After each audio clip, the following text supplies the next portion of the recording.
हर जीव की अपनी एक दुनिया होती है। कुछ पानी में रहते हैं, कुछ आसमान में उड़ते हैं। लेकिन कभी कभी किस्मत तो बिल्कुल अलग जिंदगियों को एक दूसरे से मिला देती है। एक छोटी मछली जो नदी की लहरों में बहती थी और एक विशाल ड्रैगन जो बादलों के बीच उड़ता था।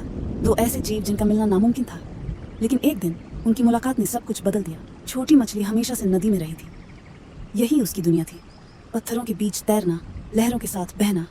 लेकिन उस दिन कुछ बदला बदला सा था।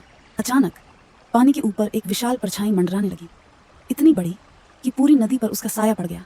मछली की सांसें तेज हो गईं। ये क्या है? कोई शिकारी? कोई खतरा? उसने खुद से सवाल किया। वो पीछे हटना चाहती थी, लेकिन जिज्ञासा ने उसे रोक लिया।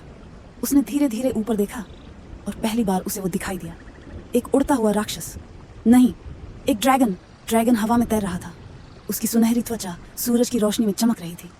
इतनी विशाल, इतनी ताकतवर, लेकिन उसकी आंखों में गुस्सा नहीं, कुछ और था। कुछ ऐसा जो मछली को हैरान कर गया। मछली का डर कम होने लगा। वो थोड़ा और ऊपर आई।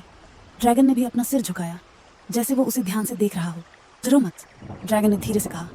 उसकी आवाज़ हवा की तरह हल्की और नदी की लहरों जैसी शांत थी। मैं तुम्हारा दुश्मन नहीं हूँ, मैं बस तुम्हारी दुनिया देखना चाहता हूँ। मछली ने आश्चर्य से उसे देखा। लेकिन तुम तो आसमान में उड़ते हो, तुम्हें नदी से क्या फर्क पड़ता है? ड्रैगन ने मुस्कुराते हुए कहा।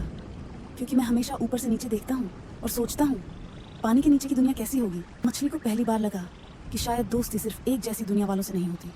कभी कभी दो बिल्कुल अलग जीव भी एक दूसरे को समझ सकते हैं। उस दिन से ड्रैगन और मछली हर रोज बातें करने लगे। एक जो आसमान में उड़ता था और एक जो पानी में बहती थी, लेकिन दोनों के दिल एक ही ताल में धड़कते थे। कुछ दोस्तियां जमीन, पानी और आसमान की सीमाओं से परे होती हैं। छोटी मछली और बड़े ड्रैगन की कहानी आज भी हवा की सरसराहट और नदी की लहरों में गूंजती है। मजीद ऐसी वीडियोस को देखने के लिए चैनल को सब्सक्राइब करिए और साथ में बेल आइकॉन को प्रेस करें ताकि आपको ऐसी अच्छी वीडियोस मिल सकें।